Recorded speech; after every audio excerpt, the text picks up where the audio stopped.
जगन्नाथ स्वामी नयन पथगामी भवतु मे। जगन्नाथ स्वामी नयन पथगामी भवतु मे।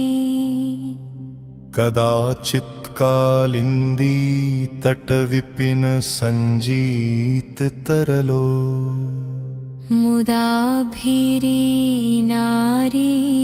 वदन् कमलास्वाद मधुपः।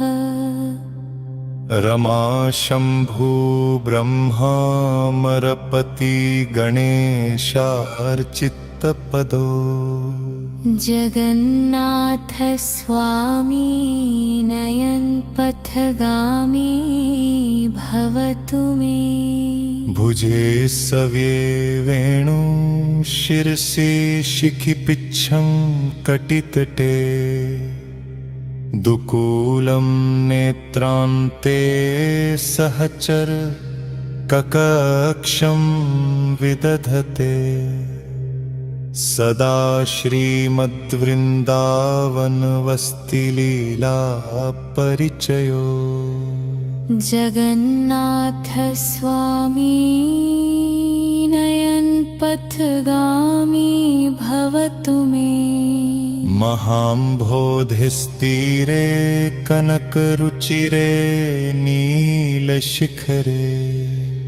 वसन्त्रासादान्तः सहज बलभद्रेण बलिना।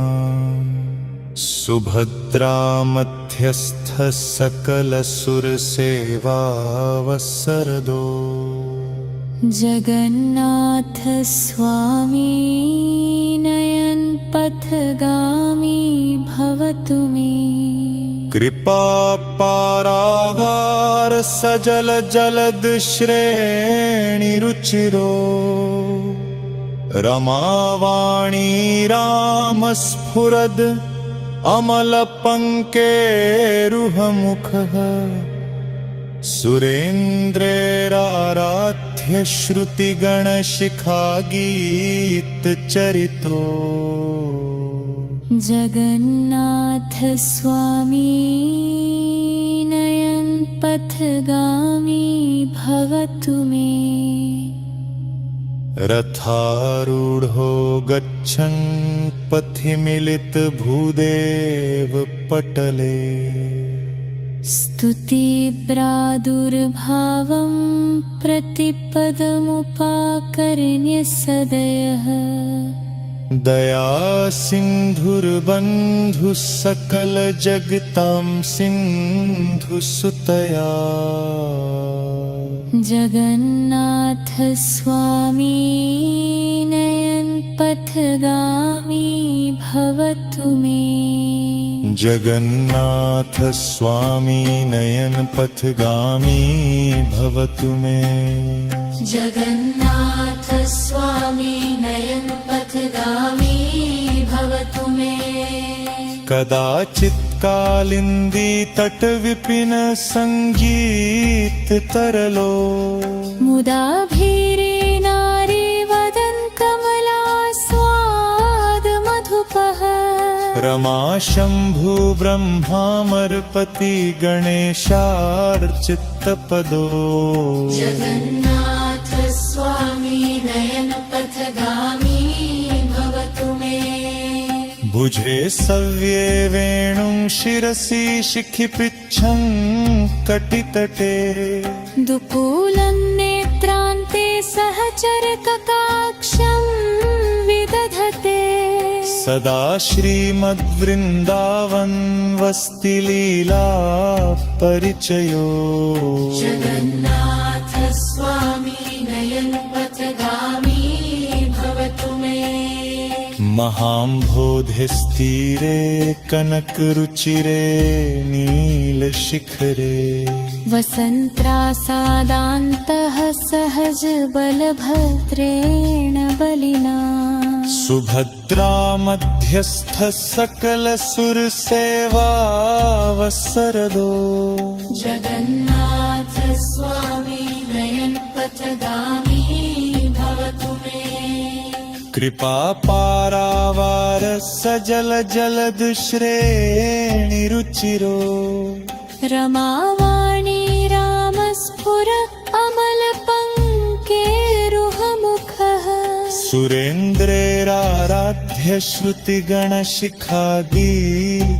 चरितो जगन्नाथ स्वामी नयन पथगामी भवतु मे रथारूढ़ो गच्छन् पथि मिलित भूदेव पटलै स्तुति प्रादुर्भावं प्रतिपदमुपाकर्ण्य सदयः दया सिन्धुर्बन्धु सकल जगतां सिन्धु सुतया जगन्नाथ स्वामी नयन पथगामी भवतु मे परं ब्रह्मा पीडत्कुवलयदलोत्फुल्लनयनो निवासी नीलाद्रो निहितचरणोऽनन्तशिरसि रसानन्दी राधा सरसवपुरालिङ्गन सुखो जगन्नाथ स्वामी नयन पथगामी भवतु मे न वै याचे राज्यं न च कनकमाणिक्यविभवम् न याचेऽहं रम्यां सकलजनकाम्यां वरवधूम् सदा काले काले प्रमथपतिना गीतचरितो जगन्नाथ स्वामी नयन पथगामी भवतु मे हरितं संसारं द्रुततरम् असारं सुरपते हरितं पापानां विततिम् अपरां यादवपते अहो दीने नाथे निहितचरणो निश्चितमिदम् जगन्नाथ स्वामी नयन पथगामी भवतु मे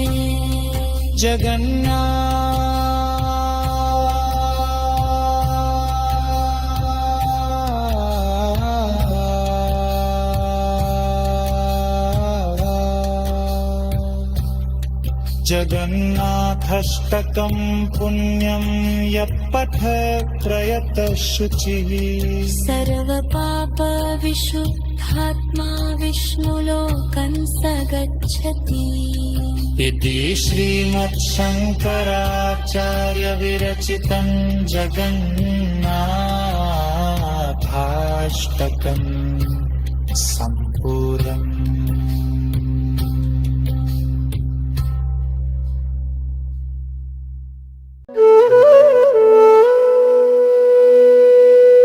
नमामि नमामि चरणं नमामि नमामि नमामि शरणं नमामि ॐ नमो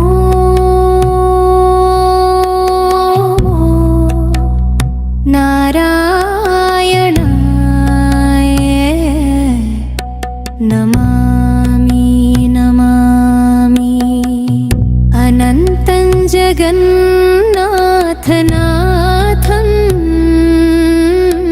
नमामि नमामि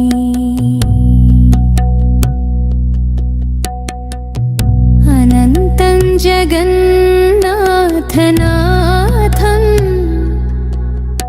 नमामि नमामि मङ्गलं धाम पुण्यं नमामि नमामि मङ्गलं धाम शरणं नमामि नमामि जगन्नाथनाथं चरणं नमामि नमामि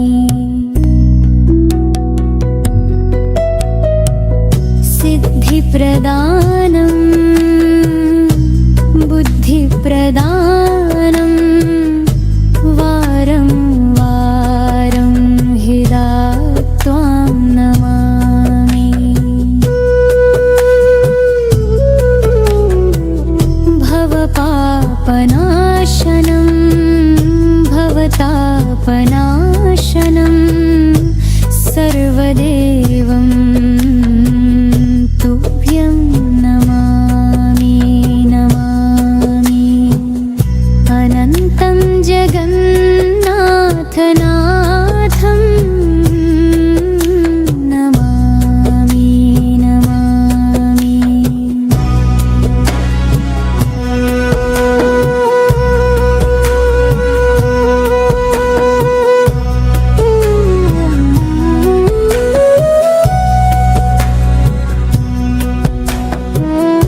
जगन्नाथनाथं नमामि नमामि। ॐ मार्कण्डेय उवाच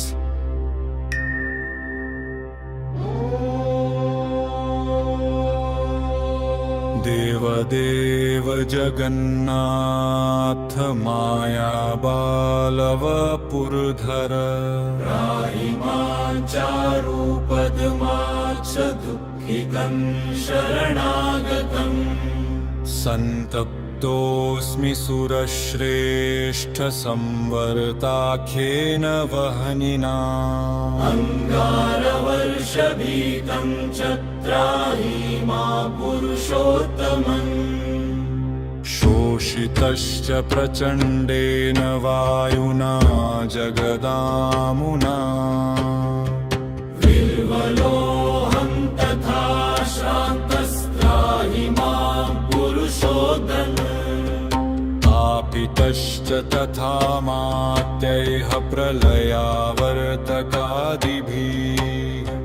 न शान्तिमधिगच्छामि त्राहि मां पुरुषोत्तम तृषितश्च क्षुधाविष्टो दुःखितश्च जगत्पते त्रातारं नात्र पश्यामि त्राहि मां पुरुषोत्तम अस्मिन्नेकार्णवे घोरे विनष्टे सचराचरे न चान्तमधिगच्छामि त्राहि मां पुरुषोत्तम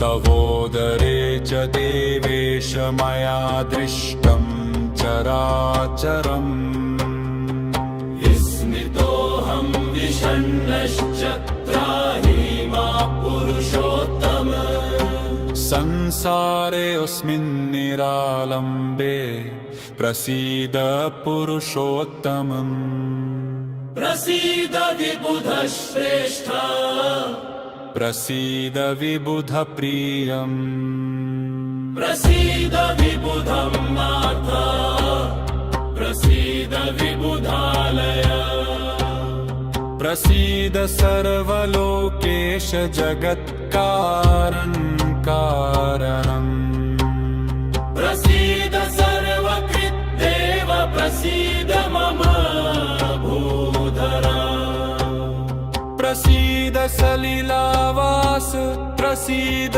मधुसूदनम्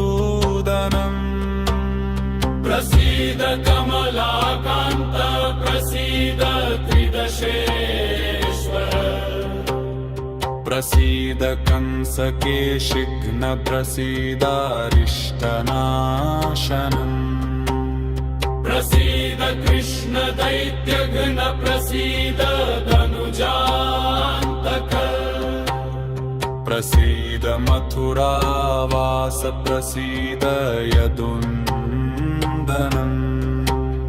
प्रसीद शक्रावरज प्रसीद वरदाव्यय तं बुद्धि प्रकृतिश्चैव सत्त्वाद्यास्त्वं जगत्पते त्वं नभस्त्वं मनश्चैव त्वमहङ्कारेव च त्वं बुद्धिः प्रकृतिश्चैव सत्त्वाद्यास्त्वं जगत्पते पुरुषस्त्वं जगद्व्यापी पुरुषादपि चोत्तमे त्वमिन्द्रियाणि सर्वाणि शब्दाद्या विषयाः प्रभो त्वं दिक्पालाश्च धर्माश्च वेदा यज्ञाः दक्षिणाः त्वमिन्द्रस्त्वं शिवो देवस्त्वं हविस्त्वं हुताशनः त्वं यमः पितृरार्देवतं रक्षोऽधिपति स्वयम् वरुणस्त्वं पाम्नाथ तं वायुस्त्वं धनेश्वरा त्वमिषा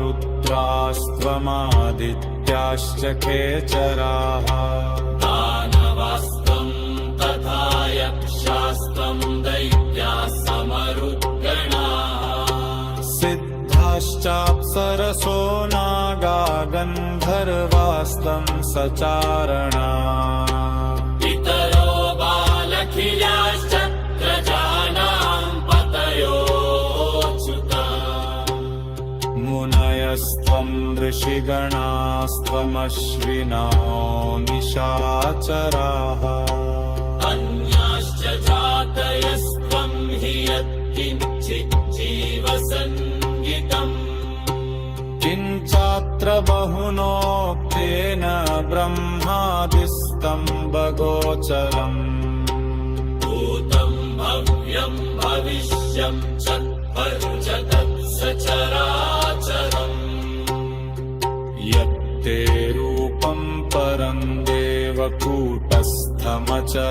ध्रुवम् ब्रह्माद्यास्तन्न जानन्ति कथमन्येऽल्पमेधसः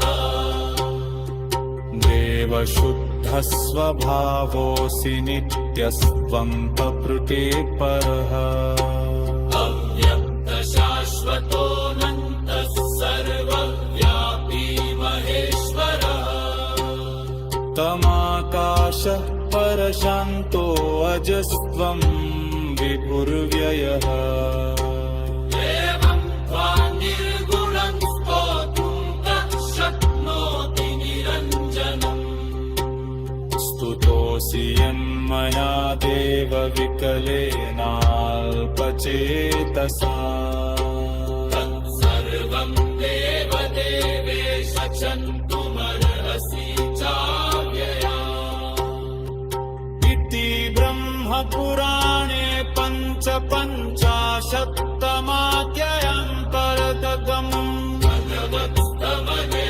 भगवत्स्तवनिरूपगन्नाथ च गन्धातस्तोत्रं सम्पूर्णम्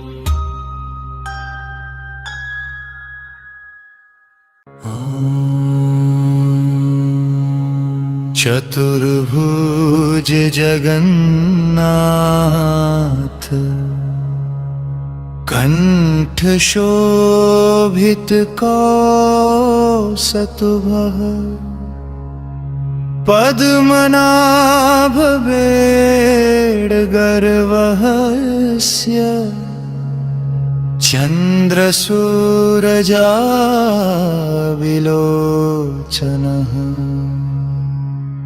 जगन्नाथ लोकनाथ नीलाद्रिः सोपारो हरि दीनबन्धु दया सिन्धु कृपालुं च रक्षकः कम्बुपाणि चक्रपाणि पद्मनाभो नरोत्तमः जगदम्बारथो व्यापी सर्वव्यापी सुरेश्वराः लोकाराजो देवराज जगप्रभूपः स्कभूपतिः नीलाद्रिः बद्रीनाथशः अनन्ता पुरुषोत्तमः आकारसोधायोः कल्पतरुविमला प्रीतिवर्धनः बलभद्रोः वासुदेव माधवो मधुसूदना दैत्यारिः पुण्डरीकाक्षोः वनमाली बलाद्रियाः ब्रह्मा विष्णु तूष्णी बङ्गस्यो मुरारिः कृष्णकेशवः श्रीराम सच्चिदानन्दोः गोविन्द परमेश्वरः विष्णुर्महाविष्णुपुर प्रवर विष्णु महेश्वरवाः लोकाकर्ता जगन्नाथो महिः कर्तः महजतः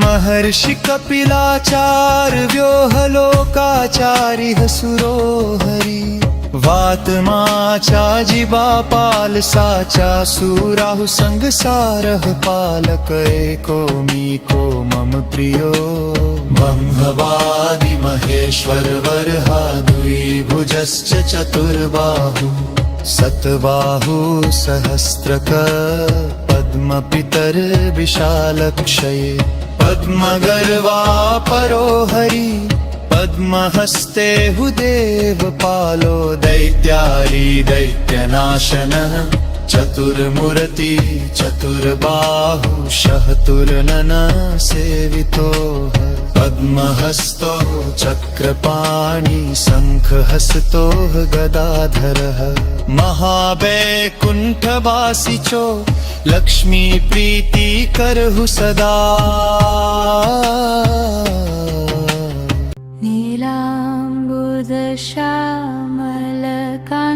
नीलाम्बुदश्यामलकान्तिकान्त नीलाम्बुधिर्नीलगिरौ बसन्तम् लीलामयं नीलसरोजनेत्रं देवं जगन्नाथमहं स्मरामि संसारधातारमनन्तरूपं वेदान्तदेशिकं